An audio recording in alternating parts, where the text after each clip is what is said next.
कि जो बंदूक से गोलियां चलाती थी अंग्रेजों के ऊपर। ऐसे बहादुर लोग इस देश की 1857 की लड़ाई में 7,32,000 थे, एक दो नहीं थे। भारत में उत्तर में जाओ, दक्षिण में जाओ, पूरब में जाओ, पश्चिम में जाओ, हर जगह ये लड़ाई चल रही थी। नाना साहब पेशवा ने लड़ाई शुरू जरूर की थी, लेकिन नाना साहब पेशवा की लड़ाई 7,32,000 क्रांतिकारियों की लड़ाई बन गई थी और पूरे भारत में 3,64,000 अंग्रेजों को क्रांतिकारियों ने मार डाला था, खत्म कर दिया था। अंग्रेजों की सरकार खत्म हो गई थी। तब अंग्रेजों की संसद में इस बात पर चर्चा हुई कि आगे भारत को फिर से गुलाम बनाना हो तो क्या करना चाहिए। तो भारतवासियों में अंग्रेजों के खिलाफ बगावत पैदा ना हो, इसके लिए एक पुलिस व्यवस्था करनी चाहिए, पुलिस बनानी चाहिए, ताकि ये पुलिस अंग्रेजों की तरफ से भारतवासियों को दबाकर रख सके और इनके ऊपर जरूरत से अत्याचार कर सके। 1860 के पहले इस देश में अंग्रेजों की पुलिस नहीं थी, अंग्रेजों की सेना थी, उनकी मिलिट्री थी।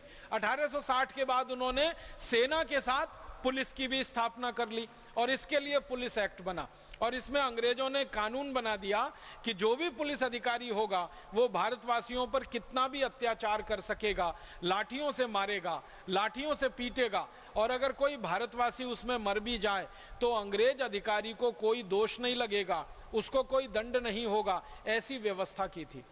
इसको अंग्रेजी भाषा में कहा जाता है right to offence. Right to offence माने अंग्रेज अधिकारी किसी भी भारतवासी को मारे, पीटे और उसका सिर भी फोड़ दे और उसमें हत्या भी कर दे उसकी, तो अंग्रेज अधिकारी को दोष ना लगे। ऐसा नियम राइट टू ऑफेंस। और भारतवासियों को कोई भी मारपीट अगर हो रही है तो उससे अपना बचाव करने का मौका ना मिले, ये राइट टू ऑफेंस। अगर अंग्रेज अधिकारी लाठियों से पीट रहा है, आपने उसकी लाठी पकड़ने की कोशिश की तो आपके खिलाफ मुकदमा बनेगा, अंग्रेज के खिलाफ नहीं बनेगा। ऐसी व्यवस्था उन्होंने की इंडियन पुलिस एक्ट में। इस कानून को 1860 में लागू किया गया और इसी कानून की ताकत से भारत के क्रांतिकारियों पर भयंकर अत्याचार किए गए। एक उदाहरण तो मैं जरूर दूंगा आपको। हमारे देश के एक महान क्रांतिकारी थे लाला लाजपत राय। उत्तर भारत के सबसे बड़े क्रांतिकारियों में उनकी गिनती हुआ करती थी। उस समय लाहौर भारत का अंग था, पाकिस्तान का बंटवारा हुआ नहीं था, तो लाहौर में लाला लाजपत राय अपने क्रांतिवीरता का काम किया करते थे। अंग्रेजों ने एक कानून बनाने के लिए कमीशन नियुक्त किया था, उसका नाम था साइमन कमीशन। वो भारत आया था और भेजा गया था उसको कि कुछ और कठोर कानून भारत में बनाकर लागू किए जाएं। तो साइमन कमीशन का विरोध करने के लिए लाला जी ने एक जुलूस निकाला था, निहत्थे लोगों का जुलूस था, शांति प्रिय जुलूस था। उस जुलूस पर अंग्रेजों की पुलिस की तरफ से लाठियां बरसाई गईं और अंग्रेजों की पुलिस ने जुलूस पर जब लाठियां बरसाई तो एक अंग्रेज अधिकारी हुआ करता था, उसका नाम था सैंडर्स। सैंडर्स ने जानबूझकर लाला लाजपत राय के सिर में लाठियां मारी। एक लाठी मारी, दो मारी, तीन मारी, 4, 5, 6, 10, 11, 12, 14 लाठियां मारी। परिणाम क्या हुआ? लाला जी के सिर से खून ही खून निकलने लगा। तुरंत उनको हॉस्पिटल ले गए, लेकिन हॉस्पिटल में उनकी मृत्यु हो गई। लाला जी के सिर पर लाठियां मारकर जिस अंग्रेज ने उनकी हत्या की उसका नाम था सैंडर्स। उस अंग्रेज अधिकारी को सजा मिलनी चाहिए, इसके लिए भारत के एक दूसरे क्रांतिकारी शहीद आजम भगत सिंह ने पुलिस में दरखास्त की, अपील की। उनकी दरखास्त पर पुलिस ने एक्शन लिया। बाद में अदालत में यह मामला गया और अदालत ने यह कहकर सैंडर्स को बाइज्जत बरी कर दिया कि लाला जी के ऊपर जो लाठीचार्ज हुआ है वो कानून के हिसाब से हुआ है, उसमें सैंडर्स की कोई गलती नहीं है। शहीद आजम भगत सिंह ने बहस की इस विषय में, तो उनका तर्क ये था कि लाठी मारने का नियम है कि कमर के नीचे के हिस्से में लाठी मारी जाती है, सिर पे लाठी नहीं मार सकते आप। लेकिन लाला जी के सिर पे लाठी मारी गई। शहीद आजम भगत सिंह के इस तर्क को अंग्रेजों ने माना नहीं और अंत में फैसला यह हुआ कि इंडियन पुलिस एक्ट कानून के हिसाब से सैंडर्स को यह अधिकार था कि वो लाला जी को लाठियों से पीटे। अब लाला जी की इसमें मृत्यु हो गई तो हम कुछ नहीं कर सकते, सिर्फ अफसोस व्यक्त कर सकते। तो सैंडर्स बाइज्जत बरी हो गया। तो भगत सिंह को गुस्सा आया और भगत सिंह ने यह संकल्प लिया कि लाला जी की हत्यारे सैंडर्स को अंग्रेजों की प्रशासन ने, अंग्रेजी न्याय व्यवस्था ने दंड नहीं दिया है, मैं संकल्प करता हूं कि सैंडर्स को मैं दंड दूंगा और इसको वहां पहुंचाऊंगा जहां इसने लाला जी को पहुंचाया। और आप जानते हैं, अपने इसी संकल्प को पूरा करने के लिए शहीद आजम भगत सिंह ने सैंडर्स को गोली से मारा था और अंत में सैंडर्स को गोली से मारकर भगत सिंह गिरफ्तार हुए थे और भगत सिंह को फांसी की सजा हुई थी।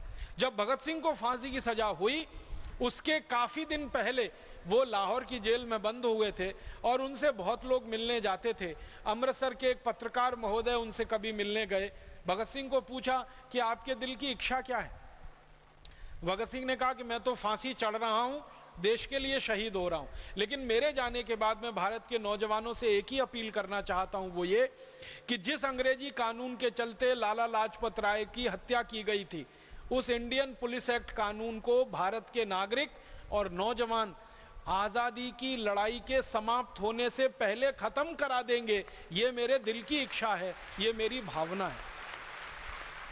जिस इंडियन पुलिस एक्ट के कारण शहीद आजम भगत सिंह को फांसी हुई, जिस इंडियन पुलिस एक्ट के कारण हमारे देश के अमर क्रांतिकारी लाला लाजपत राय जी की हत्या की गई, दुर्भाग्य हम सबका ये है कि वो इंडियन पुलिस एक्ट का कानून अभी आज़ादी मिलने के 63 साल के बाद भी इस देश में चल रहा है, वैसे का वैसा ही चल रहा है। जिस तरह से अंग्रेज पुलिस भारतवासियों पर लाठियों से वार करती थी, उसी तरह से आज की पुलिस भारतवासियों पर लाठियों से वार करती है।